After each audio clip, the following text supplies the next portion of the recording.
Assalamualaikum warahmatullahi wabarakatuh. Salam sejahtera untuk kita semua. Om Swastiastu, Namo Buddhaya, salam kebajikan. Beli lenca ke pasar Serdang, dicoba asih, rasanya getir. Kami ucapkan selamat datang, terima kasih sudah berkenan hadir. Selamat siang, Bapak dan Ibu. GASI The Payroll Service Specialist, penyelenggara jasa penggajian, sangat berterima kasih Bapak dan Ibu berkenan hadir webinar kami melayani 124 klien terkemuka di Indonesia. GASI memiliki repositori pengetahuan penggajian yang ingin kami bagi melalui GASI webinar yang akan kami rencanakan akan kami lakukan berkala. Dan topik yang akan kita bahas di webinar kami kali ini adalah isu yang jadi topik pembicaraan di komunitas penggajian, yaitu UMP 2026, dampak berantai ke struktur upah, BPJS, dan biaya payroll. Telah hadir bersama saya, Rizky dan Bunga selaku speaker, dan juga saya, Rosda dan Niki selaku moderator. Dan bersama kita akan kupas tuntas hari ini terkait dengan topik tersebut. Sebelum penjelasan perdana diberikan oleh speaker kami, mohon Bapak dan Ibu berkenan izinkan kami rampungkan penjelasan terlebih dahulu, sebelum kemudian kami buka sesi tanya jawab. Namun demikian, mohon Bapak dan Ibu sudah dapat segera mulai menuliskan pertanyaan Bapak dan Ibu di kolom chatroom, sejak bahkan saat ini. Dan di sesi tanya jawab, kami akan pilih pertanyaan yang terbanyak ditanyakan untuk kami dahulukan jawab. Pertanyaan yang tidak sempat kami kupas di sesi hari ini dengan senang hati akan kami jawab di kesempatan one-on-one session yang waktunya bisa kita sepakati bersama. Jadi silakan Bapak dan Ibu tuliskan pertanyaan di kolom chatroom. Lebih banyak pertanyaan akan jadi lebih mudah bagi kami memahami penjelasan yang paling Bapak dan Ibu butuhkan. Kami mohon izin mengingatkan bahwa kami juga akan memberikan sertifikat kehadiran bagi Bapak dan Ibu yang menghadiri webinar kami sekurang-kurangnya 1 jam. Jadi kami berharap Bapak dan Ibu berkenan untuk mengikuti webinar kami hingga akhir. Baik, pembahasan yang perdana kami ajukan kepada Rizky. Selamat siang, Rizky. Yang Rosda. Ya, Rizky, seperti yang kita ketahui nih, untuk penyesuaian dari upah minimum provinsi atau upah minimum kabupaten, sebenarnya sudah menjadi hal umum nih dalam dunia penggajian atau dunia payroll. Apa sih yang melatar belakangi terjadinya penyesuaian dari upah minimum provinsi dan atau upah minimum kabupaten tersebut di tahun 2026 ini? Rizky, silahkan Rizky. Baik, Rosda. Terima kasih. Bapak dan Ibu, latar belakang yang menyebabkan adanya penyesuaian UMP atau UMK di tahun 2026 ini didasarkan pada Peraturan Pemerintah Nomor 49 Tahun 2025 sebagai tindak lanjut atas Peraturan Pemerintah Nomor 36 Tahun 2021 mengenai pengupahan. Penyesuaian UMP atau UMK bukan sekadar rutinitas birokrasi, melainkan instrumen ekonomi yang akan sangat krusial untuk menjaga stabilitas negara. Secara garis besar, alasan utama terjadi penyesuaian UMP atau UMK yang pertama adalah menjaga daya beli. Ini adalah alasan yang paling mendasar, karena setiap tahun harga barang dan jasa cenderung akan naik ataupun mengalami inflasi. Apabila upah yang diterima tetap, sementara harga kebutuhan pokok di pasar meningkat, maka nilai real dari gaji tersebut sebenarnya akan turun, sehingga kenaikan UMP atau UMK bertujuan untuk menjaga daya beli para pekerja. Lalu pada sisi distribusi pertumbuhan ekonomi, mengenai data pertumbuhan ekonomi, suatu daerah ini akan menunjukkan seberapa baik kinerja ekonomi di wilayah tersebut. Jika ekonomi tumbuh, diasumsikan perusahaan memiliki kemampuan lebih untuk bisa memberikan upah yang lebih baik, dan pekerja berhak untuk bisa mendapatkan bagian dari keuntungan pertumbuhan tersebut. Tanpa adanya kenaikan upah, keuntungan hanya akan terkumpul di pemilik modal dan akan menyebabkan ketimpangan ekonomi. Lalu penyesuaian ini juga sebagai jaring pengaman sosial, yang mana upah minimum ini ditetapkan sebagai batas terendah agar pemberi kerja tidak membayar pekerja dengan upah yang sangat rendah ataupun sangat murah. Penyesuaian UMP ataupun UMK memastikan batas bawah ini tetap relevan dengan standar kehidupan ataupun kebutuhan hidup layak yang akan terus berkembang seiring perubahan gaya hidup dan teknologi. Lalu penyesuaian ini juga akan bisa memacu konsumsi domestik, yang mana ekonomi Indonesia sangat bergantung pada konsumsi rumah tangga. Sehingga apabila upah naik, maka daya beli masyarakat akan meningkat. Jika daya beli meningkat, maka permintaan barang atau jasa akan ikut naik. Dan jika permintaan naik, roda ekonomi akan terus berputar dan bisa menciptakan lapangan kerja yang baru. Terakhir, penyesuaian bisa menjaga stabilitas industrial, karena penyesuaian upah akan memberikan kepastian bagi kedua belah pihak. Untuk pihak pekerja, hal ini memberikan kepastian adanya kenaikan penghasilan sehingga meminimalkan risiko demonstrasi ataupun pemogokan kerja. Lalu untuk pemberi kerja, hal ini memberikan landasan untuk bisa merencanakan anggaran gaji tahun depan agar tidak terjadi lonjakan biaya yang tidak terduga ataupun yang drastis. Seperti itu Bapak dan Ibu. Ya, terima kasih Rizky atas penjelasannya. Jadi, sesuai yang disampaikan oleh Rizky nih Bapak dan Ibu, yang melatar belakangi terjadinya penyesuaian UMP atau UMK tahun 2026 ini sesuai di peraturan pemerintah ya nomor 49 tahun 2025 bahwa yang pertama adanya untuk menjaga daya beli dari eh, pekerja yang setiap tahun harga barang dan jasa ini kan cenderung naik ya. Jadi jika upah yang diterima dari karyawan atau pekerja itu tetap, maka kan sementara harga kebutuhan pokok itu kan cenderung terus meningkat ya tiap tahunnya. Dan juga yang kedua, distribusi pertumbuhan ekonomi dan jaring pengaman sosial yaitu penyesuaian UMP dan UMK ini memastikan bahwa standar dari kebutuhan hidup layak atau KHL yang terus berkembang itu seiring perubahan dari gaya hidup dan teknologi dan juga memacu konsumsi domestik dan juga yang terakhir menjaga stabilitas industrial yaitu memberikan kepastian bagi kedua belah pihak antara antara dari pekerja maupun dari pemberi kerja nih Bapak dan Ibu. Baik, kembali lagi dengan Rizky. Jadi Rizky terkait penyesuaian dari UMP atau UMK tahun 2026 ini nih, apa yang menjadi landasan hukum atas disesuaikannya dari upah minimum provinsi dan upah minimum kabupaten tersebut, Rizky? Silakan Rizky. Baik, Rosda. Bapak dan Ibu, untuk landasan hukum yang melandasi penyesuaian UMP atau UMK ini didasari oleh tiga peraturan. Pertama, Peraturan Pemerintah Nomor 49 Tahun 2025 mengenai perubahan kedua atas Peraturan Pemerintah Nomor 36 Tahun 2021 tentang pengupahan. Lalu ada juga Peraturan Pemerintah Nomor 36 Tahun 2021 mengenai pengupahan serta Peraturan Menteri Ketenagakerjaan Republik Indonesia Nomor 1 Tahun 2017 tentang struktur dan skala upah. Seperti itu, Rosda. Baik, terima kasih Rizky. Jadi, Bapak dan Ibu, sesuai yang dijelaskan oleh Rizky nih, landasan hukum dari disesuaikannya UMP UMK itu ada tiga ya tadi yang disebutkan yaitu Peraturan Pemerintah Nomor 49 yang menjadi dasar utama dalam proses pengaturan mekanisme penyesuaian dan penetapan upah minimum pada tahun 2026 dan juga Peraturan Pemerintah Nomor 36 yang mengatur prinsip kebijakan serta tata cara penetapan upah minimum eh, sesuai dengan bagian dari sistem pengupahan nasional dan juga yang terakhir tadi disampaikan yaitu Peraturan Menteri Ketenagakerjaan Republik Indonesia Nomor 1 Tahun 2017 mengenai sebagai acuan bagi perusahaan dalam menyusun dan menyesuaikan dari struktur skala upah secara proporsional dan juga berkeadilan. Eh, Kembali lagi nih ke pertanyaan di landasan hukum tersebut yang dijelaskan oleh Rizky.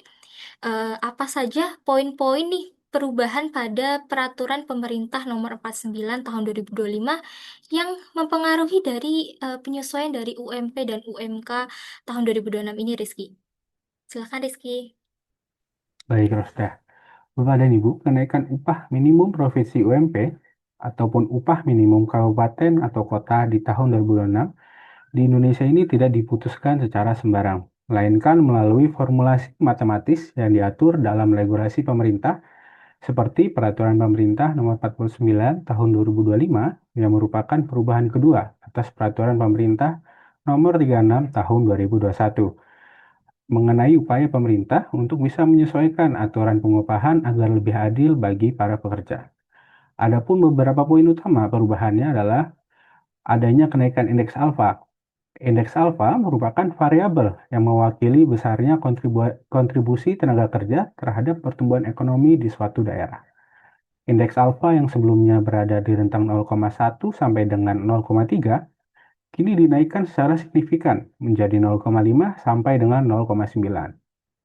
Hal ini tentunya membuat bobot pertumbuhan ekonomi dalam perhitungan upah menjadi lebih besar, sehingga potensi kenaikan upah minimum setiap tahunnya menjadi lebih tinggi dibandingkan aturan yang lama. Lalu ada poin mengenai kembalinya upah minimum sektoral ataupun UMS.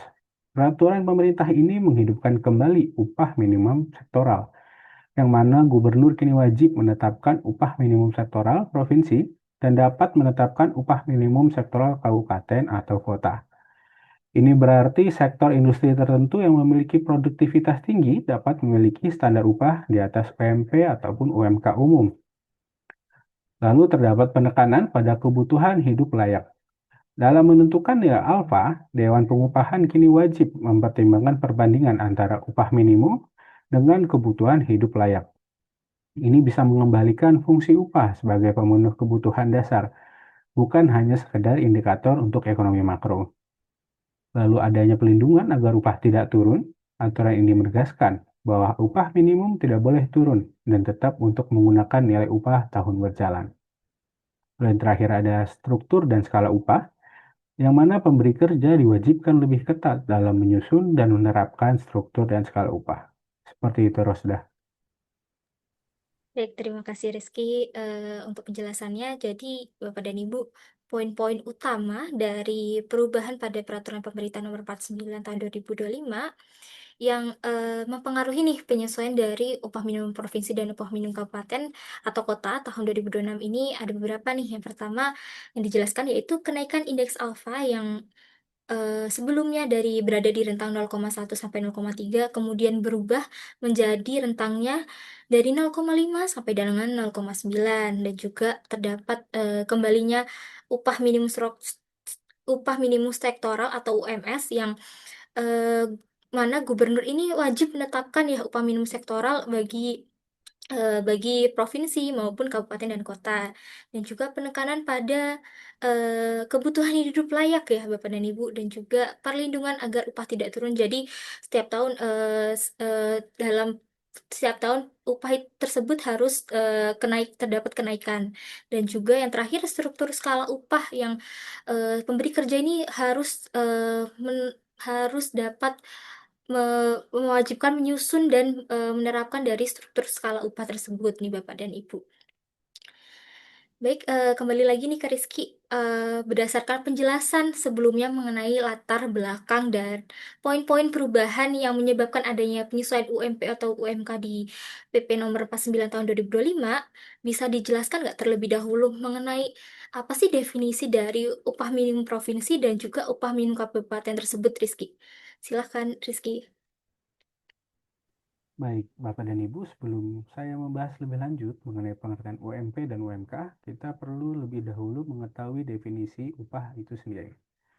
Berdasarkan Peraturan Pemerintah Nomor 36 Tahun 2021 Pasal 1 Ayat 1, upah adalah hak pekerja yang diterima dan dinyatakan dalam bentuk uang sebagai imbalan dari pemberi kerja kepada pekerja yang ditetapkan dan dibayarkan menurut suatu perjanjian kerja, kesepakatan, atau peraturan perundang-undangan atas suatu pekerjaan dan atau jasa yang telah akan dilakukan. Lalu pada upah minimumnya sendiri, upah minimum adalah upah bulanan terendah yang ditetapkan oleh gubernur sebagai jaring pengaman ataupun safety net. Berdasarkan Peraturan Pemerintah Nomor 36 Tahun 2021, Pasal 25, upah minimum ini terdiri atas dua hal, yaitu ada upah minimum provinsi ataupun UMP, yang mana standar minimum upah bagi pekerja yang berlaku di suatu provinsi yang penetapannya wajib ditetapkan oleh gubernur. Lalu selanjutnya ada UMK atau upah minimum kabupaten atau kota. Standar minimum upah bagi pekerja yang berlaku di setiap kabupaten atau kota yang pengajuannya dilakukan oleh bupati atau wali kota untuk ditetapkan oleh gubernur.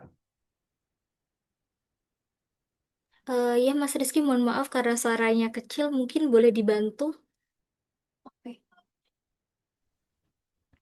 Baik, mohon izin saya menjelaskan kembali mengenai tentang upah minimum, di mana upah minimum ini adalah upah bulanan terendah yang ditetapkan oleh gubernur sebagai jaring pengaman atau safety net Dan berdasarkan peraturan pemerintah nomor 36 tahun 2021 pada pasal 25, upah minimum itu terdiri menjadi dua, yaitu UMP atau upah minimum provinsi dan UMK atau upah minimum kabupaten atau kota. Untuk upah minimum provinsi, standar minimum yaitu adalah minimum upah bagi pekerja yang berlaku di suatu provinsi yang penetapannya wajib ditetapkan oleh gubernur. Sementara untuk upah minimum kabupaten atau kota, yaitu adalah standar minimum upah bagi pekerja yang berlaku di setiap kabupaten atau kota yang pengajuannya dilakukan oleh bupati atau wali kota dan kemudian ditetapkan oleh gubernur. Gubernur dapat menetapkan UMK dalam hal hasil perhitungan upah minimum kabupaten atau kota ternyata lebih tinggi dari upah minimum provinsi. Adapun penetapan upah dilakukan bagi yang pertama itu adalah daerah yang telah memiliki upah minimum. Kedua adalah untuk kabupaten atau kota yang belum memiliki upah minimum. Dan ketiga adalah daerah hasil pemekaran. Jadi, jika dalam suatu kabupaten atau kota sudah terdapat ketentuan mengenai UMK, yang jumlahnya harus lebih besar dari UMP, maka yang berlaku bagi pemberi kerja untuk memberikan upah bagi pekerjanya adalah ketentuan UMK. Seperti itu, Rosda. Terima kasih Bunga dan Rizky atas penjelasannya. Jadi Bapak dan Ibu, untuk definisi dari UMP dan UMK ini sendiri kan upah minimum provinsi adalah upah minimum bagi pekerja yang penetapannya di suatu provinsi yang ditetapkan oleh gubernur, dan juga upah minimum kabupaten yaitu minimum upah bagi pekerja yang berlaku di kabupaten atau kota nih Bapak dan Ibu yang ditetapkannya oleh gubernur juga, dan gubernur ini dapat menetapkan UMK atau UMK dalam hal hasil perhitungan dari upah minimum kabupaten. Terdapat tiga nih Bapak dan Ibu, yaitu daerah yang telah memiliki upah minimum, dan juga kabupaten atau kota yang belum memiliki upah minimum tersebut, dan juga apabila daerah tersebut adalah daerah hasil dari pemekaran nih Bapak dan Ibu untuk proses dari upah minimum tersebut. Ya, kembali lagi dengan Rizky, apakah sudah kembali? Cek, Rosda, apakah suara saya terdengar jelas? Iya, sudah terdengar jelas. Oke. Oke, kembali lagi mengenai definisi upah itu sendiri ya. Kan sudah dijelaskan sebelumnya. Bisa dijelaskan nggak komponen yang mempengaruhi dari upah itu sendiri itu apa sih, Rizky? Baik, Rosda, terima kasih. Bapak dan Ibu kembali lagi bersama saya, Rizky, yang akan menjelaskan mengenai komponen yang terdiri ada pada upah, yaitu merujuk ke Peraturan Pemerintah Nomor 36 Tahun 2021 Pasal 7, yang mana di situ dijelaskan bahwa upah terdiri dari beberapa komponen, yaitu ada upah tanpa tunjangan, upah pokok dan tunjangan tetap, upah pokok, tunjangan tetap dan tunjangan tidak tetap, ataupun upah pokok dan tunjangan tidak tetap. Dalam hal komponen upah terdiri atas upah pokok dan tunjangan tetap, besarnya upah pokok paling sedikit 75% dari jumlah upah pokok dan tunjangan tetap. Lalu pada yang satunya yaitu dalam hal komponen upah terdiri atas upah pokok, tunjangan tetap, dan tunjangan tidak tetap, besarnya upah pokok paling sedikit 75% dan jumlah upah pokok dan tunjangan tetap. Seperti itu, Rosda. Ya, terima kasih Rizky. Jadi, Bapak dan Ibu, untuk komponen yang mempengaruhi upah ini ada empat ya tadi ya. Yang pertama, upah tanpa tunjangan, upah pokok dan tunjangan tetap, dan yang ketiga yaitu upah pokok, tunjangan tetap, dan tunjangan tidak tetap, dan yang terakhir yaitu upah pokok dan tunjangan tidak tetap nih Bapak dan Ibu. Sebelum kami melanjutkan kembali, mohon izin mengingatkan bahwa Bapak dan Ibu sudah dapat mulai menuliskan pertanyaan di kolom chat room sejak bahkan saat ini. Dan di sesi tanya jawab nanti kami akan pilih pertanyaan yang terbanyak ditanyakan untuk kami dahulukan jawab. Pertanyaan yang tidak sempat kami kupas di sesi hari ini, dengan senang hati akan kami jawab di kesempatan one on one session yang akan waktunya bisa kita sepakati bersama. Jadi, silahkan Bapak dan Ibu tuliskan pertanyaan di kolom chatroom, karena lebih banyak pertanyaan akan jadi lebih mudah bagi kami memahami penjelasan yang paling Bapak dan Ibu butuhkan. Baik, kita kembali lagi nih dengan Rizky. Jika melihat penyesuaian dari upah minimum provinsi dan juga upah minimum kabupaten atau kota, dan kenaikan upah yang akan diterima oleh pekerja, tentu pemberi kerja tidak dapat sembarangan nih dalam menyesuaikan atau menaikkan dari upah pekerja tersebut nih. Nah, apa ada pedoman atau patokan nih yang dapat dimanfaatkan oleh pemberi kerja dalam menyesuaikan dari upah minimum provinsi dan upah minimum kabupaten tersebut? Silakan Rizky. Baik, Rosda, terima kasih. Terkait pedoman yang bisa kita jadikan patokan untuk mengatur upah, itu kita bisa menjadikan struktur dan skala upah ataupun SSU menjadi pedoman kita. Lalu apa sih yang dimaksud dengan struktur ataupun skala upah? Berdasarkan Peraturan Menteri Ketenagakerjaan Nomor 1 Tahun 2017, Pasal 1 Ayat 3, struktur dan skala upah atau SSU adalah susunan tingkat upah dari yang terendah sampai dengan yang tertinggi, atau dari yang tertinggi sampai dengan yang terendah yang memuat kisaran nilai nominal upah dari yang terkecil sampai dengan yang terbesar untuk setiap golongan jabatan. Sehingga penetapan besaran upah dilakukan dengan berpedoman pada struktur dan skala upah. Hal ini tertuang pada Peraturan Pemerintah Nomor 36 Tahun 2021 Pasal 20. Seperti itu, Rasda.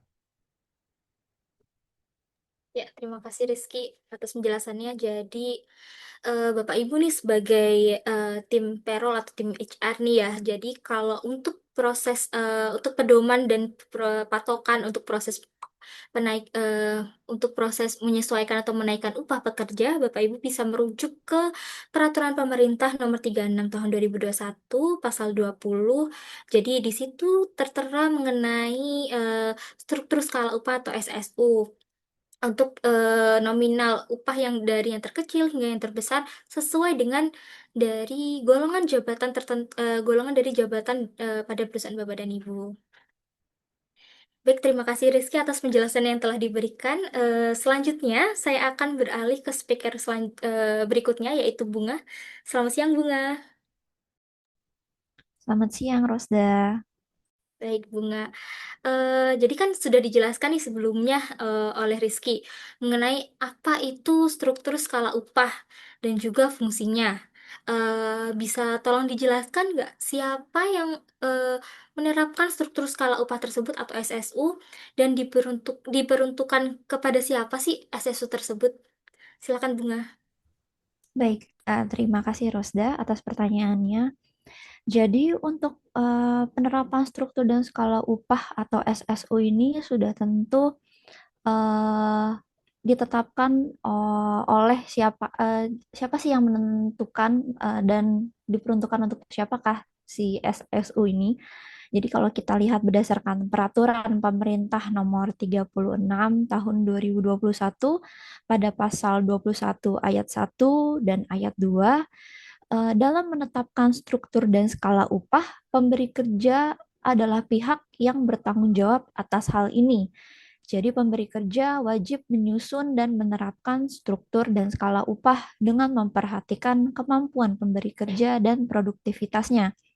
Lalu, struktur dan skala upah ini juga wajib diberitahukan kepada seluruh pekerja secara perorangan dari pihak pemberi kerja. Lalu, jika sesuai dengan peraturan pemerintah nomor 36 tahun 2021 pada pasal 24 ayat 2, pekerja dengan masa kerja 1 tahun atau lebih, penyesuaian atau kenaikan upahnya berpedoman pada struktur dan skala upah. Jadi pemanfaatan struktur dan skala upah ini untuk memastikan adanya keadilan upah berdasarkan kompetensi dan masa kerja, sehingga rentang upah yang diterima oleh pekerja dengan masa kerja 1 tahun atau lebih tidak terkejar atau memberikan jarak yang adil dengan pekerja yang masa kerjanya kurang dari 1 tahun. Seperti itu. Ya, terima kasih Bunga. Jadi, sesuai yang dijelaskan oleh Bunga nih Bapak dan Ibu, yang menetapkan struktur dan skala upah dan ini diperuntukkan untuk siapa sih? Jadi, Bapak Ibu ini yang menetapkan struktur upah adalah pemberi kerja yang bertanggung jawab dalam proses menyusun dan menerapkan struktur dan skala upah tersebut nih. Dan juga wajib diberitahukan nih kepada seluruh pekerja karena seluruh skala upah ini kan bergantung kepada jabatan dan juga masa kerja dari karyawan tersebut, karyawan atau pekerja tersebut nih Bapak dan Ibu. Oke, kembali lagi dengan Bunga. Jadi Bunga, pada penjelasan sebelumnya kita mengetahui bahwa yang bertanggung jawab dalam merancang atas struktur dan skala upah atau SSU adalah pemberi kerja. Boleh nggak dijelaskan Bunga, bagaimana tahapan dalam penyusunan dari proses struktur dan skala upah tersebut, Bunga? Silakan, Bunga. Baik, terima. Baik, terima kasih Rosda. Jadi untuk penyusunan dan penetapan struktur dan skala upah itu sendiri dapat mengacu pada Kemnaker nomor 1 tahun 2017, di mana pada peraturan tersebut sudah terdapat tahapan dalam penyusunan struktur dan skala upah yang di mana tahapan tersebut bisa Bapak dan Ibu lihat pada layar saat ini. Yang pertama adalah dengan menganalisa jabatan, di mana pemberi kerja atau perusahaan memperoleh dan mengolah data jabatan menjadi informasi jabatan yang nantinya dituangkan dalam bentuk uraian. Lalu setelah dikumpulkan, dievaluasilah jabatan-jabatan tersebut, dinilai, dibandingkan, dan diperingkatkan. Setelah itu, ditentukanlah struktur dan skala upah, di mana pemberi kerja menentukan struktur dan skala upah berdasarkan kemampuan pemberi kerja dan tetap harus mempertimbangkan upah minimum yang berlaku. Setelah ditentukan struktur dan skala upahnya, diberitahukanlah si struktur dan skala upah ini, di mana pemberi kerja menjelaskan penyusunan struktur dan skala upah yang akan digunakan sebagai pedoman untuk penetapan upah di perusahaan. Setelah dari memberitahukan struktur dan skala upah tersebut, dilakukanlah peninjauan atas si struktur dan skala upah yang nantinya dapat disesuaikan oleh pemberi kerja dengan melakukan peninjauan kembali dari struktur dan skala upah sebelumnya. Seperti itu. Ya, terima kasih Bunga atas penjelasannya. Jadi, Bapak dan Ibu, untuk proses atau tahapan dalam penyusunan struktur skala upah sesuai yang dijelaskan oleh Bunga, yaitu yang pertama prosesnya adalah analisa jabatan ya. Kita informasikan jabatan yang dituang sesuai dengan uraian jabatannya dan juga kita evaluasi proses dari jabatan tersebut, terus dan juga penentuan struktur dan skala upah oleh pemberi kerja berdasarkan dari kemampuan dari pekerja dan juga mempertimbangkan dengan upah minimum dari provinsi ataupun kabupaten kota dan juga pemberitahuan struktur skala upah tersebut eh, kepada karyawan oleh pemberi kerja tersebut dan juga peninjauan dari struktur dan skala upah yang disesuaikan oleh pemberi kerja dengan melakukan proses peninjauan dari struktur skala upah yang telah disampaikan sebelumnya nih Bapak dan Ibu. Ya, kembali lagi dengan Bunga. Bunga sempat singgung nih tadi bahwa penyusunan dari struktur skala upah adalah wajib, begitu. Lalu, apakah ada sanksi yang jika pemberi kerja ini tidak menyusun dari struktur dan skala upah tersebut, Bunga? Silakan, Bunga. Baik, terima kasih Rosda atas pertanyaannya. Seperti yang saya jelaskan sebelumnya, bahwa penyusunan struktur dan skala upah adalah wajib. Jadi tentunya akan ada sanksi jika pemberi kerja tidak menyusun struktur dan skala upah ini. Dan dikarenakan ini adalah wajib, maaf, tentunya akan ada sanksi yang dimana sanksi ini akan dikenakan secara bertahap berupa sanksi administrasi. Seperti yang Bapak dan Ibu dapat lihat pada layar, berikut adalah tahap-tahap dari sanksi administrasi tersebut. Yang pertama dimulai dengan teguran tertulis, di mana berupa peringatan tertulis atas pelanggaran yang dilakukan oleh pemberi kerja. Jika pada tahap ini pemberi kerja masih belum menetapkan struktur dan skala upah, maka akan dilanjutkan kepada sanksi berikutnya, yaitu berupa pembatasan kegiatan usaha, di mana akan adanya pembatasan kapasitas produksi barang atau jasa dalam waktu tertentu, hingga penundaan pemberian izin usaha di salah satu atau beberapa lokasi bagi pemberi kerja yang memiliki usaha di beberapa lokasi atau cabang. Yang ketiga, penghentian sementara sebagian atau seluruh alat produksi. Jika pada sanksi yang sebelum sanksi kedua masih belum dilakukan penentuan struktur dan skala upah, maka berikutnya adalah berupa tindakan tidak menjalankan sebagian atau seluruh alat produksi barang atau jasa dalam waktu tertentu. Jika pada tahap ini masih belum disusun struktur dan skala upah, maka sanksi berikutnya atau sanksi terakhir adalah pembekuan kegiatan usaha, yaitu berupa tindakan menghentikan seluruh proses produksi barang atau jasa di perusahaan dalam waktu tertentu. Dan semua ini ditegaskan pada Peraturan Pemerintah Nomor 36 Tahun 2021 pada pasal 79. Seperti itu, Rasda. Ya, terima kasih Bunga atas penjelasannya. Jadi, Bapak dan Ibu, sesuai yang dijelaskan oleh Bunga, jadi Bapak Ibu selaku HR atau payroll team, jika tidak menyusun struktur skala upah nih, ada beberapa sanksi nih Bapak dan Ibu. Jadi yang pertama tadi yang dijelaskan adalah teguran tertulis kepada pemberi kerja dan juga pembatasan dari kegiatan usaha. Jadi proses produksi dan barang jasa akan dihentikan, kemudian penghentian sementara sebagian atau seluruh alat sebagian atau seluruh alat produksi, dan juga hingga prosesnya hingga prosesnya itu pembekuan dari kegiatan usaha. Jadi menghentikan seluruh proses dari produksi barang ataupun jasa nih Bapak dan Ibu.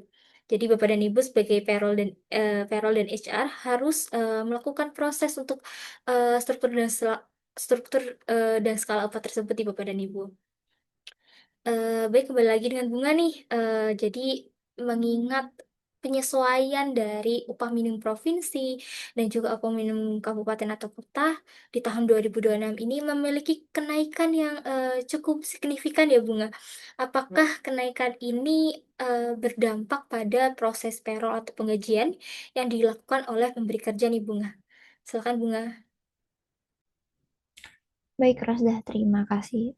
Tentunya kenaikan UMP atau UMK pada tahun 2026 ini membawa dampak sistematik pada sistem penggajian di perusahaan atau pada pemberi kerja.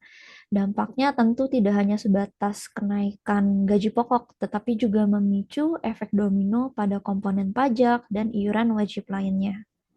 Boleh ke slide berikutnya? Oke. Jika dilihat pada layar yang bisa Bapak dan Ibu lihat pada layar sekarang, berikut adalah efek-efek atas kenaikan UMP atau UMK pada tahun 2026. Yang pertama adalah kenaikan komponen gaji pokok. Jadi, dikarenakan UMP atau UMK adalah jaring pengaman, kenaikan ini otomatis menaikkan standar upah bagi pekerja dengan masa kerja di bawah 1 tahun, sehingga pemberi kerja wajib menyesuaikan gaji pokok agar tidak di bawah angka terbarunya. Yang kedua adalah perhitungan lembur. Dikarenakan upah lembur dihitung berdasarkan upah bulanan, maka setiap jam lembur yang dilakukan pekerja akan menjadi lebih mahal bagi pemberi kerja. Yang ketiga yaitu perhitungan THR atau THN, di mana bagi pekerja dengan masa kerja 12 bulan atau lebih yang upahnya mengikuti standar UMP, nominal THR atau THN yang diterima tentunya juga ikut meningkat sesuai dengan kenaikan UMP atau UMK tersebut.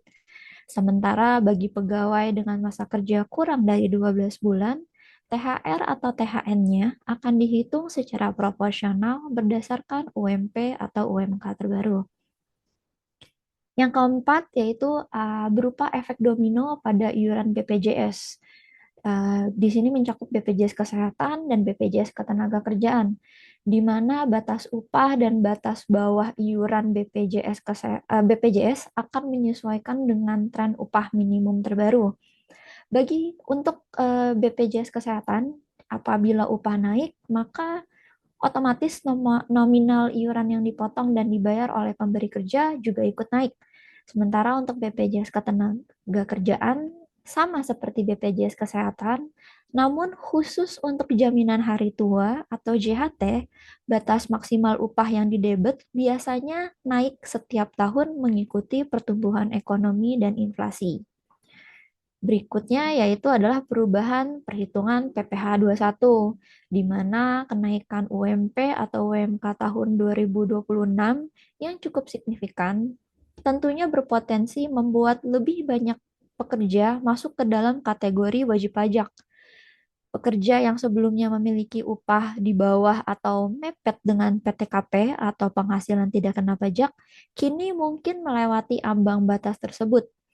Dan tidak hanya itu, pemberi kerja juga harus lebih teliti lagi untuk menerapkan tarif efektif rata-rata atau TER, seiring dengan kenaikan penghasilan bruto akibat penyesuaian UMP atau UMK. Seperti itu, Rosda. Ya, terima kasih Bunga atas penjelasannya nih. Jadi Bapak dan Ibu, eh, kenaikan kenaikan dari UMP atau UMK ini berdampak pada proses payroll tentunya ya, pada pemberi kerja juga. Jadi eh, yang pertama yang tadi dijelaskan adalah kenaikan gaji pokok yang khususnya bagi pekerja dengan masa kerja di bawah 1 tahun.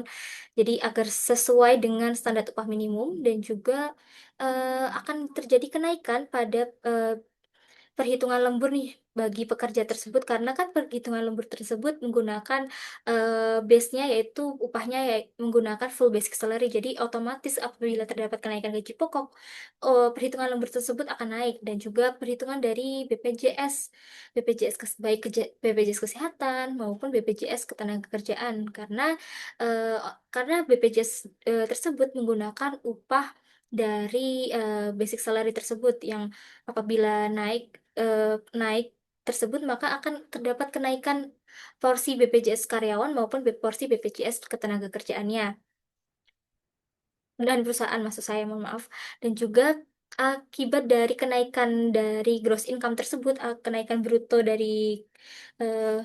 kenaikan dari bruto dari karyawan tersebut akan berpengaruh atas perhitungan PPh pasal 21 nih karena eh, otomatis karyawan yang mungkin awalnya dia di bawah PTKP yang kemudian tidak kena pajak nih Bapak dan Ibu. Kemudian ketika kenaikan UMP atau UMK ini otomatis ketika kenaikan tersebut akan kena pajak yang awal tidak ada menjadi ada nih Bapak dan Ibu. Seperti itu Bapak dan Ibu. Kita kembali lagi nih kepada Bunga. Jadi Bunga pada penjelasan sebelumnya kita mengetahui bahwa kenaikan UMP atau UMK tahun 2026 sangat mempengaruhi dari aspek penggajian. Tentunya tidak hanya berdampak nih ke take home pay atau karyawan atau pekerja, namun juga pada kewajiban pekerja.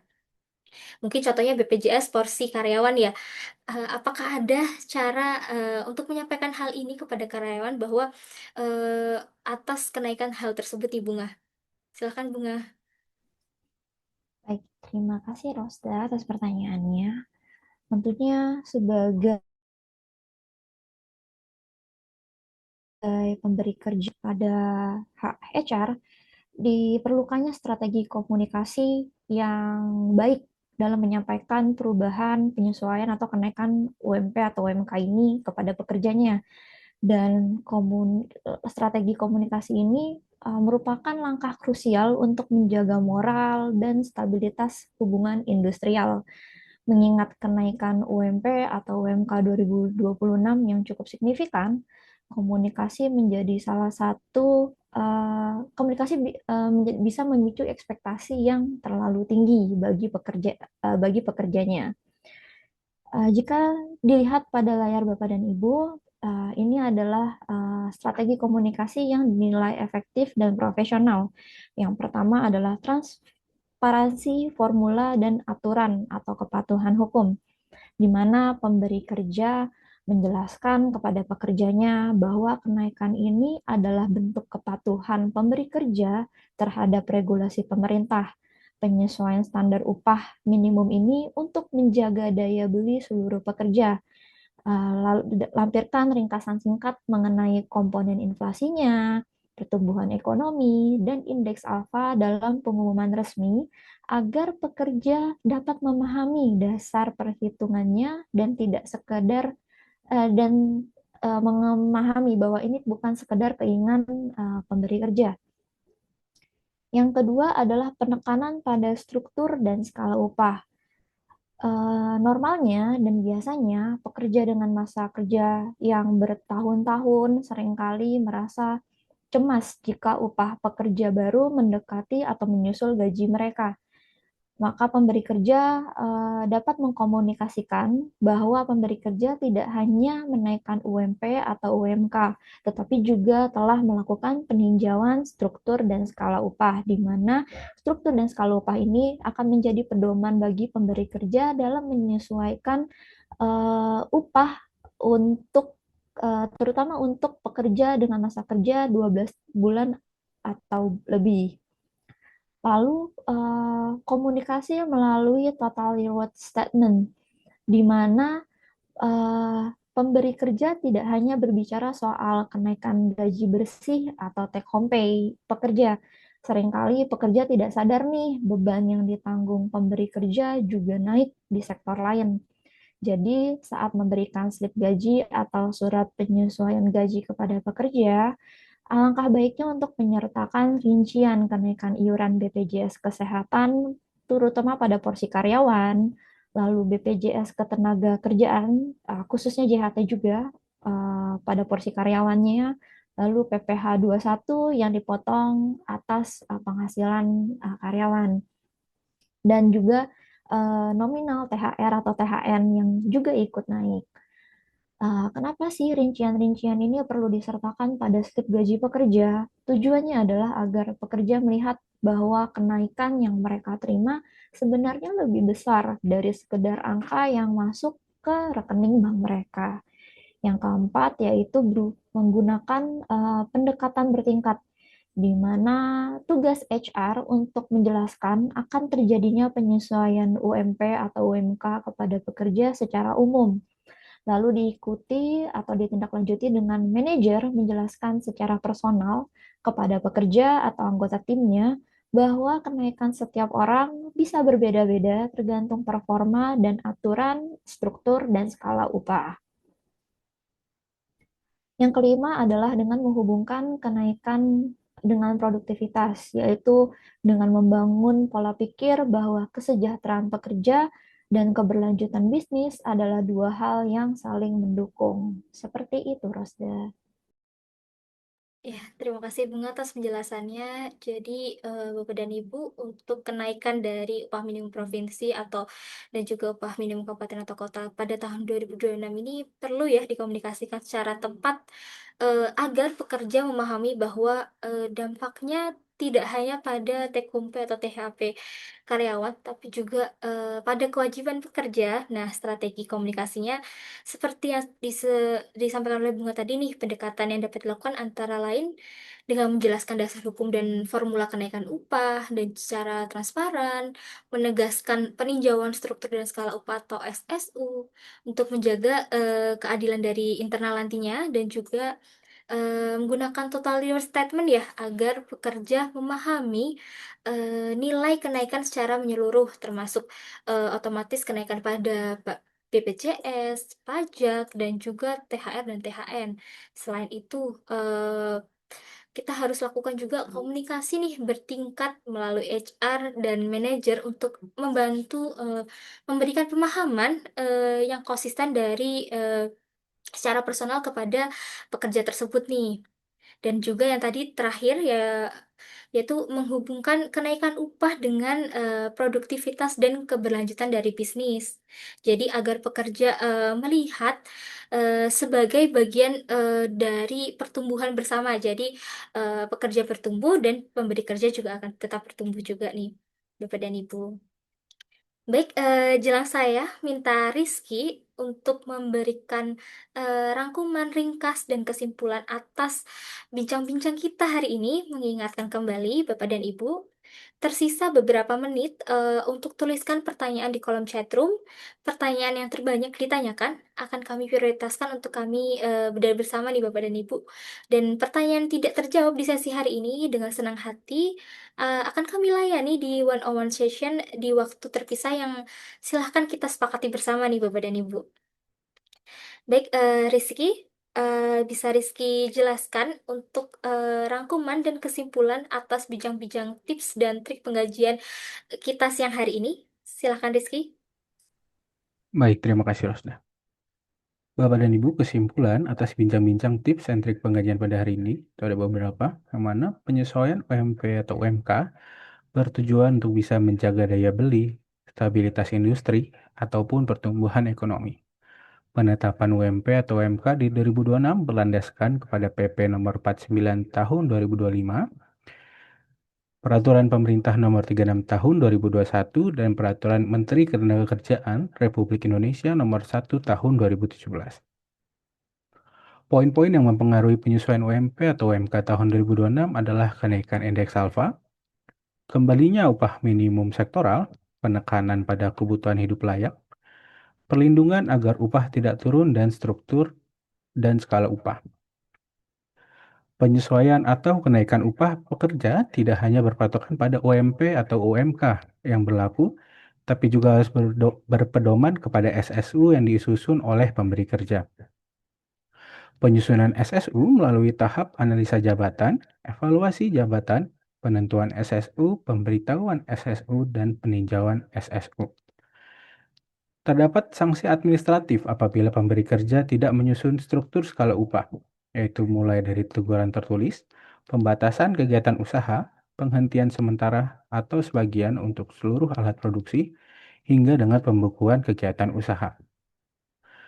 Penyesuaian UMP atau UMK berdampak pada kenaikan komponen gaji pokok, perhitungan lembur, perhitungan THR dan THN, iuran BPJS, dan perubahan perhitungan pada PPh 21.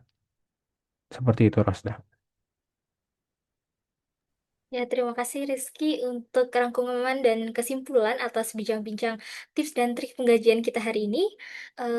Mohon izin mengingatkan Bapak dan Ibu bahwa kami akan memberikan sertifikat kehadiran bagi Bapak dan Ibu yang sudah mengikuti webinar kami hari ini sekurang-kurangnya 1 jam, dan juga sertifikat kehadiran bagi Bapak dan Ibu yang sudah mengikuti Gasi Payroll dan HR Connect.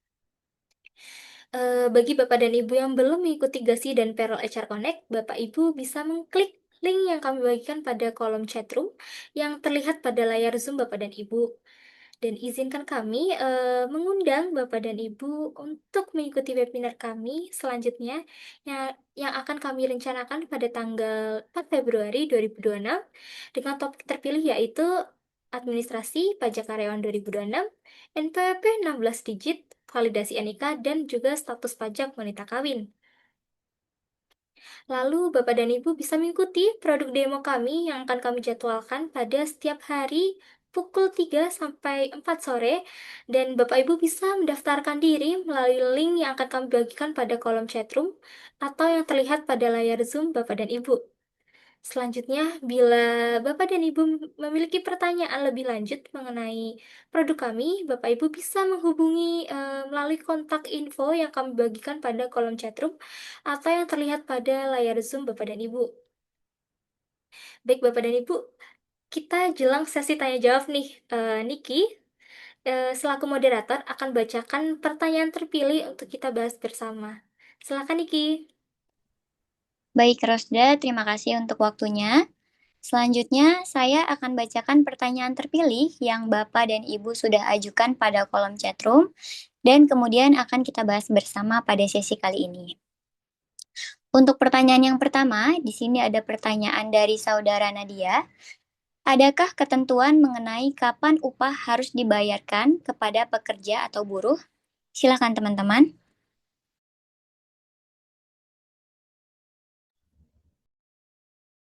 Oke, terima kasih Ibu Nadia atas pertanyaannya. apakah ada ketentuan mengenai kapan upah harus dibayarkan kepada pekerja atau buruh?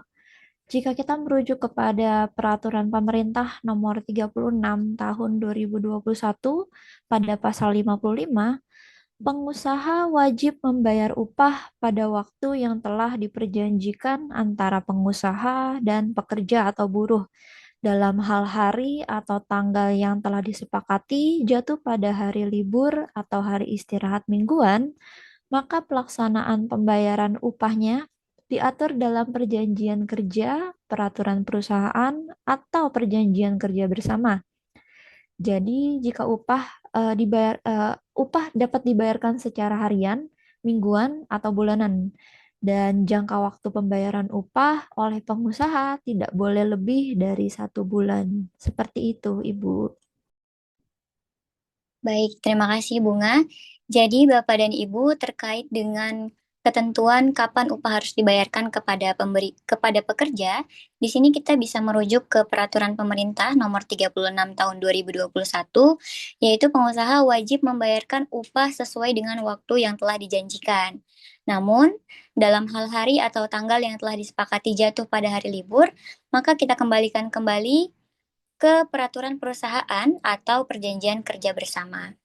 Baik, selanjutnya untuk pertanyaan yang kedua, di sini terdapat pertanyaan dari Bapak Malik. Bagaimanakah ketentuannya apabila perusahaan terlambat membayar upah kepada karyawan? Silakan teman-teman. Baik, terima kasih atas pertanyaan Bapak Malik. Mengenai ketentuan apabila perusahaan terlambat membayar upah pada karyawan, hal tersebut sudah diatur pada Peraturan Pemerintah Nomor 36 Tahun 2021 Pasal 61, yang mana di peraturan tersebut disebutkan bahwa pengusaha yang terlambat membayar dan atau tidak membayar upah sebagaimana dimaksud dalam Pasal 55 ayat 1 akan dikenai denda dengan ketentuan sebagai berikut. Yang mana mulai dari hari keempat sampai dengan hari ke-8 terhitung tanggal seharusnya upah dibayar, akan dikenakan denda sebesar 5% untuk setiap hari keterlambatan dari upah yang seharusnya dibayarkan. Lalu sesudah hari ke-8, apabila upah masih juga belum dibayar, akan dikenakan denda keterlambatan sebesar 5%, seperti ketentuan sebelumnya, dan akan ditambahkan dengan 1% untuk setiap hari keterlambatan dengan ketentuan 1 bulan tidak boleh melebihi 50% dari upah yang seharusnya dibayarkan. Dan sesudah sebulan, apabila upah masih juga belum dibayar, akan dikenakan denda keterlambatan sebesar 5% ditambah 1% seperti ketentuan sebelumnya, yang kemudian ditambahkan juga dengan bunga sebesar suku bunga tertinggi yang berlaku pada bank pemerintah. Lalu pengenaan denda, sebagaimana yang telah dijelaskan sebelumnya, tentunya tidak menghilangkan kewajiban pengusaha untuk tetap membayar upah kepada pekerja ataupun buruh. Seperti itu Bapak dan Ibu. Baik, terima kasih Rizky. Jadi Bapak dan Ibu, berdasarkan Peraturan Perusahaan Nomor 36 Tahun 2021, apabila terdapat perusahaan yang terlambat membayarkan upah kepada karyawan, maka nantinya perusahaan akan dikenai denda sesuai dengan rentang waktu yang telah ditentukan. Di mana untuk hari keempat sampai dengan hari ke-8, itu akan dikenakan denda sebesar 5%. Kemudian sesudah hari ke-8, maka pengusaha akan dikenakan denda sebesar 5% ditambah dengan 1%, dan apabila keterlambatan sudah melewati 1 bulan, maka nantinya akan dikenakan denda sebesar 5% ditambah 1% dan juga ditambah dengan bunga sebesar suku bunga tertinggi yang berlaku pada bank pemerintah. Baik, selanjutnya pertanyaan dari Saudara Lia. Bagaimanakah ketentuan pemotongan upah oleh pengusaha untuk pembayaran utang karyawan dan atau apabila terdapat kelebihan pembayaran upah oleh pengusaha kepada karyawan? Silakan teman-teman. Baik, terima kasih atas pertanyaannya, Ibu Lia. Bagaimana sih ketentuan pemotongan upah oleh pengusaha jika ada pembayaran utang karyawan atau adanya kelebihan pembayaran upah oleh pemberi kerja ke karyawan? Jadi jika kita merujuk ke Peraturan Pemerintah Nomor 36 Tahun 2021 pada pasal 63, Pemotongan upah dapat dilakukan oleh pengusaha kepada karyawan untuk pembayaran utang dan jika terdapat kelebihan pembayaran upah. Dalam dalam hal terdapat cicilan utang pekerja kepada pengusaha, maka pemotongan upahnya harus dilakukan berdasarkan kesepakatan tertulis atau perjanjian tertulis. Sedangkan jika terjadi kelebihan pembayaran upah oleh pengusaha kepada pekerja, maka pemotongan upah dapat dilakukan oleh pengusaha tanpa persetujuan dari karyawannya. Seperti itu. Baik, Bapak dan Ibu, jadi apabila terdapat karyawan yang memiliki hutang kepada perusahaan, maka cicilan hutang tersebut dapat dipotong sesuai dengan kesepakatan tertulis atau perjanjian tertulis yang sudah disepakati antara perusahaan dan juga karyawan. Kemudian, apabila terdapat kelebihan pembayaran upah dari pengusaha kepada karyawan, maka pemotongan upahnya dapat dilakukan oleh pengusaha tanpa persetujuan dari karyawan. Ya, selanjutnya pertanyaan dari Saudara Ara, bagaimanakah ketentuannya apabila perusahaan terlambat membayarkan tunjangan hari raya keagamaan kepada pekerja? Silakan teman-teman.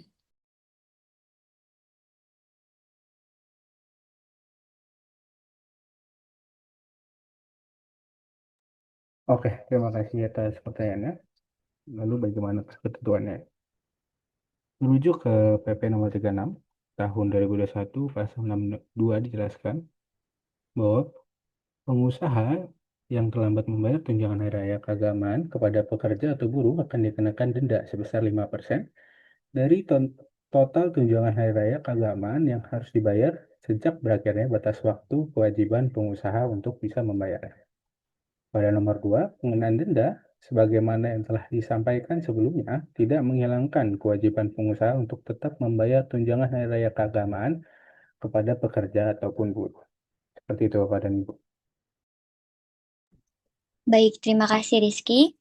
Jadi, Bapak dan Ibu, apabila terdapat perusahaan yang terlambat membayarkan tunjangan hari raya keagamaan, maka sesuai peraturan pemerintah nomor 36 tahun 2021 akan dikenakan denda sebesar 5% dari total tunjangan hari raya keagamaan yang harus dibayar sejak berakhirnya batas waktu kewajiban pengusaha untuk membayar.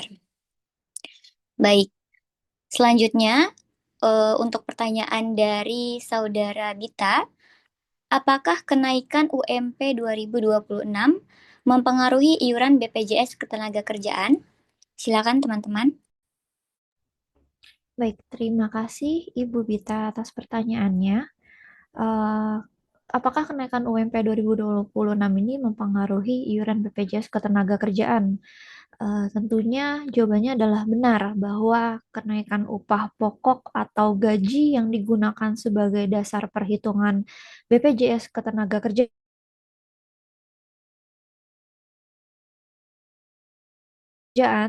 pemberi kerja atau bagi porsi karyawan maupun porsi perusahaan, di mana iuran BPJS Ketenagakerjaan dihitung berdasarkan persentase tertentu dari upah atau besaran gaji yang berlaku di suatu perusahaan. Contohnya, jika yang pertama adalah jika jaminan hari tua atau JHT dipotongnya sebesar 5,7% dari upah, di mana 2% itu adalah porsi karyawan dan 3,7% itu adalah porsi pemberi kerja.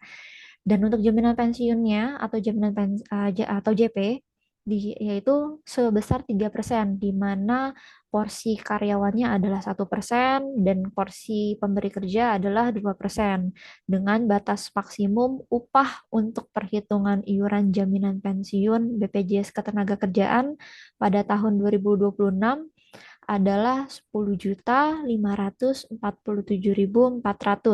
sesuai dengan regulasi yang berlaku sejak 1 Maret 2025. Dan angka ini akan tetap digunakan kecuali ada pembaruan kebijakan baru. Jika gaji Bapak atau Ibu di atas angka tersebut, maka iurannya tetap dihitung dengan nominal maksimum yaitu 10 juta sekian.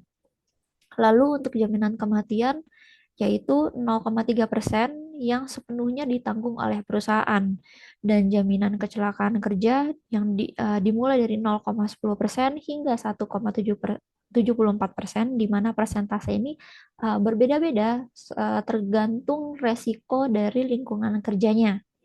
Yang artinya jika kita melihat semua ini, bila UMP atau gaji meningkat, maka tentunya jumlah nominal iuran BPJS Ketenagakerjaan juga akan ikut naik, meski persentasenya tetap seperti itu. Baik, terima kasih Bunga.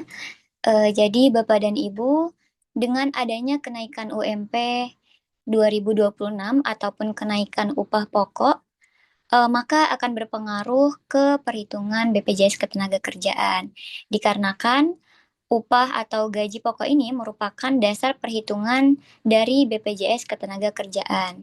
Yang mana untuk masing-masing dari iuran BPJS Ketenagakerjaan seperti yang sudah kita ketahui, untuk JHT itu ada total 5,7% dari upah, kemudian JP total 3% dari upah, di mana untuk JP di sini memiliki batas maksimum upah yang berlaku sejak 1 Maret 2025 yaitu sebesar Rp10.547.400. Kemudian untuk JKM atau jaminan kematian sebesar 0,3% dari upah, dan yang terakhir JKK yaitu dimulai dari 0,1 hingga 1,74%, tergantung dari resiko lingkungan pekerjaan. Jadi dapat dikatakan bahwa bila UMP atau gaji meningkat, maka nominal iuran BPJS TK juga naik meskipun persentasenya tetap. Baik, untuk selanjutnya pertanyaan dari saudara Riz Haryanto. Bagaimana kalau company belum comply dengan UMP yang sudah ditetapkan? Adakah implikasi yang akan dikenakan kepada pengusaha? Silakan teman-teman. Baik, terima kasih atas pertanyaannya, Bapak Risaryanto. Jikalau company belum comply dengan UMP yang ditetapkan, implikasinya apa saja?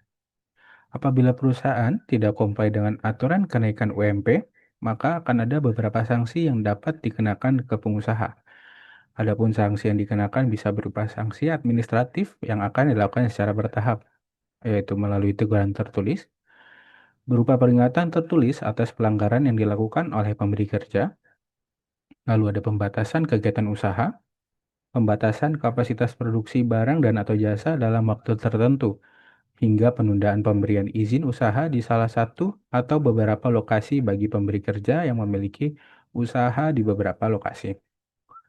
Lalu tahap selanjutnya adalah penghentian sementara sebagian atau seluruh alat produksi. Ini merupakan tindakan untuk tidak menjalankan sebagian ataupun seluruh alat produksi barang dan jasa dalam waktu tertentu. Lalu tahap terakhirnya ada pembekuan kegiatan usaha, yang mana berupa tindakan menghentikan seluruh proses produksi barang dan atau jasa di perusahaan dalam waktu tertentu. Lalu ada juga beberapa resiko, itu resiko gugatan dan perselisihan hubungan industrial, yang mana akan ada bisa terjadinya pengaduan pekerja ke pengawas ketenagakerjaan, bisa terjadi mediasi atau konsiliasi, gugatan ke PHI, pengadilan hubungan industrial, kewajiban membayar kekurangan plus bunga dan denda sebagai putusan, lalu dapat memicu biaya litigasi serta kewajiban retroaktif. Lalu ada dampak-dampak lain, yaitu dampak kepatuhan ataupun turunan, karena banyak komponen yang dibasiskan dengan upah minimum, seperti potensi ketidaksesuaian dari iuran BPJS Ketenagakerjaan ataupun kesehatan, potensi temuan pada audit, lalu dengan koreksi fiskal juga tertentu yang akan berhubungan dengan biaya tenaga kerja. Seperti itu Bapak dan Ibu. Baik, terima kasih Rizky. Jadi Bapak dan Ibu, jika terdapat perusahaan yang belum comply dengan UMP yang sudah ditetapkan oleh pemerintah, maka nantinya terdapat sanksi yang akan dikenakan kepada pengusaha tersebut. Dimulai dari teguran tertulis atas pelanggaran yang dilakukan oleh pemberi kerja, kemudian pembatasan kegiatan usaha, lalu penghentian sementara sebagian atau seluruh alat produksi, sampai dengan pembekuan kegiatan usaha, yaitu berupa tindakan menghentikan seluruh proses produksi barang dan atau jasa di perusahaan dalam waktu tertentu. Baik, untuk selanjutnya kita ke pertanyaan dari Saudara Saleh. Bagaimana dengan UMKM yang memiliki omset terbatas? Apakah tetap diwajibkan untuk menerapkan UMP atau UMK? Silakan teman-teman. Baik, terima kasih atas pertanyaannya, Bapak Saleh. Eh, Terkait dengan eh, UMK, usahanya tetap harus diwajibkan untuk menerapkan UMP atau UMK. Menurut Undang-Undang Cipta Kerja, memuat pengecualian terhadap ketentuan upah minimum bagi usaha mikro dan kecil. Hal ini sebagaimana ketentuan berdasarkan pada pasal 81 angka 31 Perpu Cipta Kerja yang dimuat baru pada pasal 90B ayat 1 pada UU Ketenagakerjaan yang berbunyi ketentuan upah minimum atau upah minimum provinsi dan upah minimum kabupaten atau kota sebagaimana yang dimaksud dengan dalam pasal 88C ayat 1 dan ayat 2 dikecualikan bagi usaha mikro dan kecil dan upah pada usaha mikro dan kecil ditetapkan berdasarkan kesepakatan antara pengusaha dengan pekerja atau buruh di perusahaan. Untuk detail perhitungannya sendiri dapat merujuk kepada peraturan pemerintah Republik Indonesia nomor 36 tahun 2021 tentang pengupahan. Jadi jika melihat dari peraturan yang berlaku untuk usaha mikro atau UMKM yang kecil terdapat pengecualian dan pengecualian dan untuk perhitungannya juga sudah tertuang pada peraturan pemerintahnya sendiri. Seperti itu. Baik, terima kasih Bunga. Jadi Bapak dan Ibu, seperti yang sudah disampaikan oleh Bunga, sesuai dengan Undang-Undang Cipta Kerja, di sini terdapat pengecualian terhadap ketentuan upah minimum untuk UMKM atau usaha mikro kecil menengah, di mana upah pada usaha mikro dan kecil ini ditetapkan berdasarkan kesepakatan antara pengusaha dengan pekerja atau buruh di perusahaan. Untuk detail perhitungannya, Bapak dan Ibu bisa merujuk ke Peraturan Pemerintah Nomor 36 Tahun 2021. Baik, untuk selanjutnya pertanyaan dari Saudara Hamida, bagaimana kenaikan UMP 2026 mempengaruhi iuran BPJS Kesehatan? Silakan teman-teman. Baik, Bapak dan Ibu, terkait dengan pertanyaan tersebut mengenai kenaikan UMP 2026, apakah akan mempengaruhi iuran BPJS Kesehatan? Betul, akan terpengaruhi. Yang mana BPJS Kesehatan untuk pekerja berpenghasilan tetap adalah 5% dari gaji bulanan, yang mana 4% ditanggung oleh perusahaan dan 1%-nya ditanggung oleh karyawan. Karena UMP sebagai dasar minimal gaji akan meningkat, otomatis iuran BPJS Kesehatan juga akan naik nominalnya sesuai dengan persentase di atas. Yang dikecualikan jika upah karyawan telah di atas batas maksimum perhitungan BPJS, yaitu 12 juta rupiah. Maka iuran tidak akan berubah, yaitu akan sebesar 600.000 per bulan. Seperti itu Bapak dan Ibu.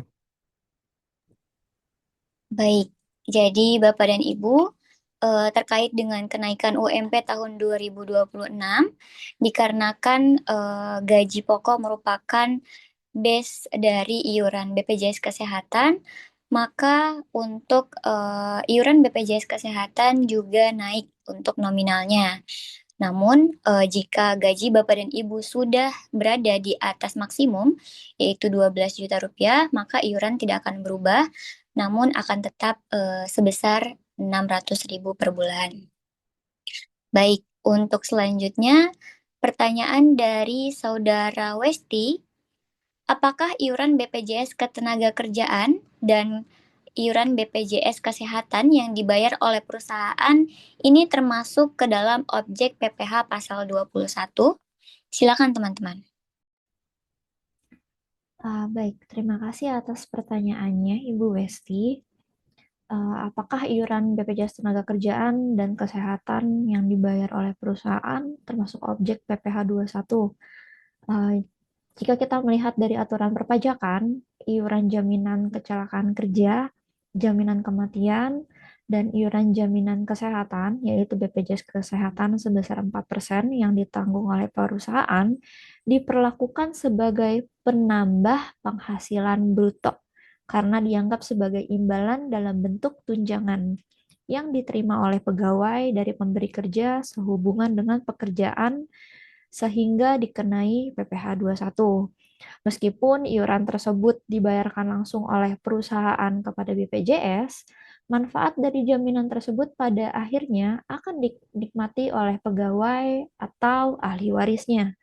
Oleh karena itu, secara perpajakan, iuran ini dipandang setara dengan tunjangan yang diberikan kepada karyawan yang menambah kemampuan ekonomis karyawan tersebut. Seperti itu. Baik, terima kasih Bunga. Jadi Bapak dan Ibu, untuk iuran JKK, kemudian iuran JKM, iuran jaminan kesehatan, yaitu BPJS Kesehatan 4% yang ditanggung perusahaan, ini merupakan penambah penghasilan bruto bagi karyawan, sehingga akan dikenakan PPh pasal 21. Jadi meskipun iuran tersebut dibayarkan langsung oleh perusahaan kepada BPJS, namun manfaat dari jaminan tersebut nantinya akan dinikmati langsung oleh pegawai ataupun ahli warisnya. Selanjutnya, untuk pertanyaan dari Patria, bagaimanakah perhitungan PPh pasal 21 karyawan jika terdapat kenaikan upah akibat UMP? Silakan teman-teman. Baik, Bapak dan Ibu, terkait dengan perhitungan PPh 21 karyawan apabila ada kenaikan upah, perhitungan pajak bulanan ini sendiri untuk karyawan tetap dihitung menggunakan tarif efektif rata-rata atau TER sesuai dengan PMK 168 tahun 2023. Sedangkan pada akhir masa pajak dihitung menggunakan tarif pasal 17 atau tarif progresif berdasarkan penghasilan kena pajak setelah dikurangi biaya jabatan, iuran BPJS yang ditanggung oleh karyawan yang sebagian tergantung dengan aturannya, dan PTKP penghasilan tidak kena pajak. Perubahan gaji pokok akibat UMP akan meningkatkan salari bruto karyawan, sehingga basis perhitungan PPh 21-nya bisa saja naik. Contohnya, apabila gaji pokok karyawan naik, maka penghasilan bruto menjadi lebih besar dan berpotensi PPh 21-nya akan meningkat. Lalu pada iuran BPJS yang ditanggung oleh perusahaan, yang ditambahkan ke penghasilan bruto yang dikenakan PPh 21 bisa mempengaruhi juga terhadap jumlah pajaknya. Seperti itu Bapak dan Ibu. Baik, terima kasih Rizky. Jadi Bapak dan Ibu, untuk perhitungan PPh pasal 21 ini masih sama dengan di tahun 2025, yaitu untuk bulanan kita dapat hitungkan menggunakan tarif efektif rata-rata atau yang biasa kita kenal dengan TER sesuai dengan PMK 168 tahun 2023. Sedangkan untuk di akhir masa pajak karyawan, ini dihitung menggunakan tarif pasal 17 atau tarif progresif. Jadi dengan adanya perubahan gaji pokok akibat UMP, maka ini akan meningkatkan salari bruto dari karyawan, di mana untuk bruto itu sendiri merupakan basis dari perhitungan PPh pasal 21. Sehingga ini juga akan mempengaruhi jumlah pajak yang akan dikenakan ke karyawan. Baik, untuk selanjutnya di sini pertanyaan dari Saudara Ringo, apakah ada pengecualian untuk UMKM atau usaha mikro kecil menengah terkait kenaikan UMP? Silakan teman-teman. Baik, terima kasih pertanyaannya Bapak Ringgo. Untuk jawaban pada pertanyaan ini sama seperti dengan jawaban pada pertanyaan dari Bapak Saleh, di mana untuk UMKM tentunya akan mendapat pengecualian berdasarkan peraturan pemerintah, yang mana untuk upah pada UMKM, upah pekerja pada UMKM itu dapat dikembalikan lagi kepada ketentuan antara pemberi kerja pada UMKM dengan pekerjanya. Seperti itu. Ya, baik. Jadi Bapak dan Ibu memang secara umum semua perusahaan ini harus memenuhi UMP ataupun UMK yang telah ditetapkan. Namun seperti yang sudah dijelaskan oleh rekan saya Bunga, di sini terdapat ketentuan khusus mengenai perusahaan mikro kecil tertentu. Sehingga kita harus memastikan kembali bahwa upah yang ditetapkan itu sudah merujuk kepada peraturan pemerintah atau Permenaker terkait UMKM secara spesifik. Baik, selanjutnya kita beralih ke pertanyaan dari Bapak Tri. Apakah fungsi dari dibentuknya Dewan Pengupahan pada Peraturan Pemerintah Nomor 36 Tahun 2021? Silakan teman-teman. Baik, Bapak dan Ibu. Mengenai fungsi dari dibentuknya Dewan Pengupahan pada PP 36 tahun 2021 itu kita bisa merujuk ke peraturan itu sendiri. Di mana pada pasal 71 dijelaskan bahwa Dewan Pengupahan Nasional bertugas untuk memberikan saran dan pertimbangan kepada pemerintah pusat dalam rangka perumusan kebijakan pengupahan serta penyusunan dan pengembangan sistem pengupahan.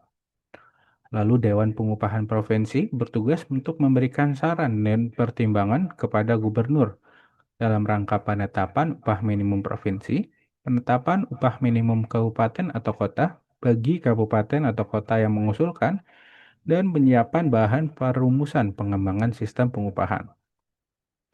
Dewan Pengupahan Kabupaten atau Kota juga bertugas untuk memberikan saran dan pertimbangan kepada bupati atau wali kota dalam rangka pengusulan upah minimum kabupaten atau kota, serta penyiapan untuk bahan perumusan pengembangan sistem pengupahan. Seperti itu Bapak dan Ibu. Baik, terima kasih Rizky. Jadi Bapak dan Ibu, jika kita merujuk ke Peraturan Pemerintah Nomor 36 Tahun 2021, yaitu tepatnya pada pasal 71, di sini terdapat tiga kriteria Dewan Pengupahan, yaitu Dewan Pengupahan Nasional, di mana Dewan Pengupahan Nasional ini bertugas memberikan saran dan juga pertimbangan kepada pemerintah pusat. Kemudian Dewan Pengupahan Provinsi yang bertugas memberikan saran dan juga pertimbangan kepada gubernur. Dan yang ketiga yaitu Dewan Pengupahan Kabupaten atau Kota yang mana bertugas memberikan saran dan pertimbangan kepada bupati atau wali kota. Baik, selanjutnya kita beralih ke pertanyaan dari Saudara Tian. Apabila terdapat karyawan yang memperoleh upah sebesar UMP, kemudian karyawan tersebut resign atau terminate di tengah bulan, sehingga upah menjadi prorata dan di bawah UMP. Maka atas hal ini, manakah upah yang nantinya dijadikan sebagai dasar perhitungan BPJS? Silakan teman-teman. Baik, terima kasih atas pertanyaannya, Bapak Tian.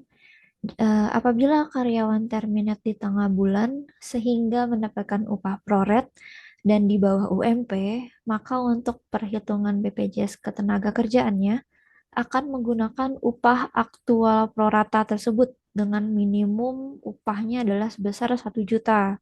Namun untuk dasar perhitungan BPJS Kesehatan tetap menggunakan upah minimum provinsi atau UMK. Jadi jika ini BPJS Kesehatan maka menggunakan upah minimum provinsi atau UMK yang berlaku, yaitu menggunakan upah aktual proratanya hingga minimum adalah 1 juta rupiah. Jadi seandainya ternyata karyawannya terminate di tengah bulan dan gajinya atau upah prorata terakhirnya adalah di bawah 1 juta, maka yang didaftarkan pada BPJS Ketenagakerjaan tetaplah di angka 1 juta. Dan untuk pembagian iurannya, maka akan dikembalikan lagi kepada kebijakan perusahaan. Seperti itu. Baik, terima kasih Bunga. Jadi Bapak dan Ibu, untuk karyawan yang resign ataupun terminate di tengah bulan, kemudian mendapatkan upah pro rata, maka untuk base perhitungan BPJS Ketenagakerjaannya ini menggunakan upah aktual pro rata tersebut. Namun, jika memang upahnya berada di bawah upah minimum, maka kita dapat menggunakan base sebesar 1 juta rupiah. Namun, untuk BPJS Ketenagakerjaan, lalu untuk BPJS Kesehatan, di sini kita tetap menggunakan upah minimum provinsi atau UMP. Baik, untuk selanjutnya pertanyaan dari Saudara Wati, apakah semua komponen upah termasuk penghasilan kena pajak? Silakan teman-teman.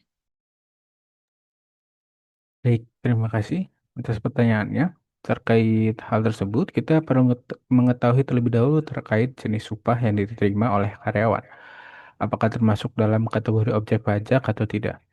Apabila jenis upah tersebut masuk ke dalam kategori objek pajak, maka upah dapat dijadikan sebagai dasar perhitungan pajak penghasilan sesuai dengan tarif yang berlaku. Seperti itu, Bapak dan Ibu.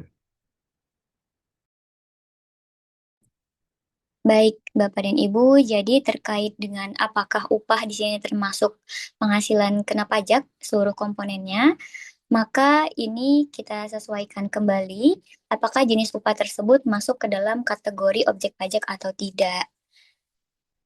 Kemudian jika upah tersebut masuk ke dalam kategori objek pajak, maka nantinya kita dapat memperhitungkan sesuai dengan tarif yang berlaku.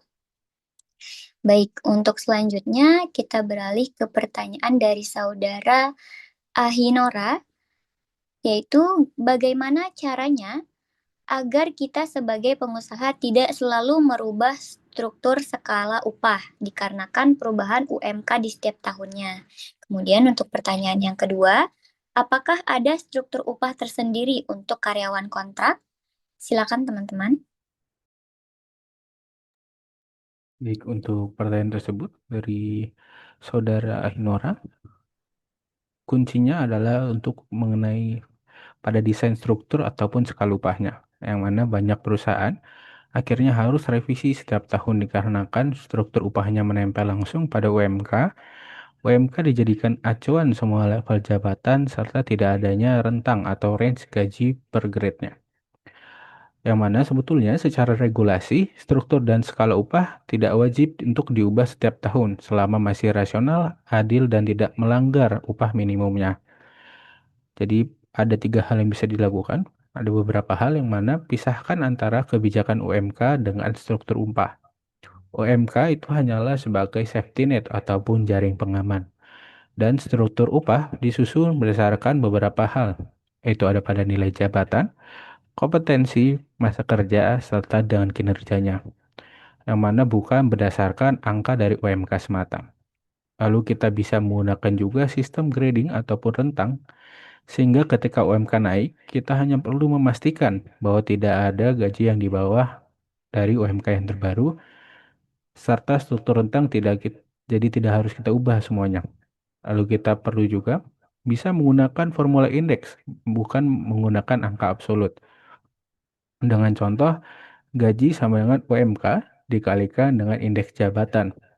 Dan penyesuaiannya hanya pada terkena untuk UMK yang baru, sehingga kita tidak perlu untuk melakukan pengubahan pada keseluruhan tabel. Lalu yang terakhir, kita bisa juga untuk menghindari menaruh terlalu banyak karyawan di angka UMK. Karena kalau mayoritas gaji naik, maka sebagian besar akan ikut naik. Jadi akan ketarik semua dan cash flow-nya akan langsung menjadi berat sehingga strukturnya harus direvisi semua. Lalu untuk pertanyaan selanjutnya terkait dengan struktur upah sendiri untuk karyawan kontrak. Untuk hal tersebut sebetulnya tidak ada perbedaan peraturan untuk upah dari antara PKWT ataupun PKWTT. Seperti itu Bapak dan Ibu. Baik, terima kasih Rizky. Jadi Bapak dan Ibu, agar perusahaan tidak selalu mengubah struktur dan juga skala upah, di sini perusahaan dapat memisahkan antara kebijakan UMK dan juga struktur upah, kemudian dapat menggunakan sistem grade dan juga rentang, lalu dapat menggunakan formula indeks, bukan angka absolut, dan juga dapat menghindari untuk menaruh terlalu banyak karyawan di angka UMK. Lalu terkait dengan struktur upah atas karyawan kontrak, di sini tidak terdapat perbedaan aturan baik antara karyawan kontrak dan juga karyawan tetap. Baik, Bapak dan Ibu, dikarenakan pertanyaan tersebut merupakan pertanyaan terakhir pada hari ini, maka usai sudah sesi tanya jawab untuk webinar kita pada hari ini. Terima kasih atas partisipasi Bapak dan Ibu dalam memberikan pertanyaan atas topik webinar kami hari ini. Maka, terima kasih saya kembalikan kepada rekan saya, Rosda. Silakan, Rosda. Ya, terima kasih nih Hiki atas sesi tanya jawabnya. Baik Bapak dan Ibu, usai sudah webinar GASI berbagi tips dan trik penggajian hari ini, berharap bermanfaat bagi Bapak dan Ibu. Izinkan kami sampaikan bahwa kami akan kirimkan link materi dan rekaman webinar hari ini yang dapat diakses di website kami. Lalu kami mohon Bapak dan Ibu berkenan untuk mengisikan post survei setelah meninggalkan Zoom webinar ini, terutama untuk kami lalu jadi paham bagaimana kami selenggarakan webinar yang lebih baik, karena memang kami berencana jalankan webinar GASI berbagi pengetahuan penggajian secara berkala. Dan kami lalu akan jadi paham topik penggajian apa yang paling relevan bagi Bapak dan Ibu. Mohon juga menyampaikan bagi Bapak Ibu yang masih memiliki pertanyaan dan atau membutuhkan layanan GASI, silahkan hubungi kami dengan amat senang hati akan kami layani. Selamat siang Bapak dan Ibu, terima kasih kami telah berkenan hadir dan sampai bertemu di sesi webinar berikutnya. Langit cerah menyambut senja, angin berhembus sejuk rasanya. Terima kasih Bapak dan Ibu atas waktunya, sampai berjumpa lagi di webinar kami selanjutnya.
Ya, halo, selamat siang Ibu Ahinora, Ibu Novita, Ibu Rahel, Ibu Sofiana, dan Ibu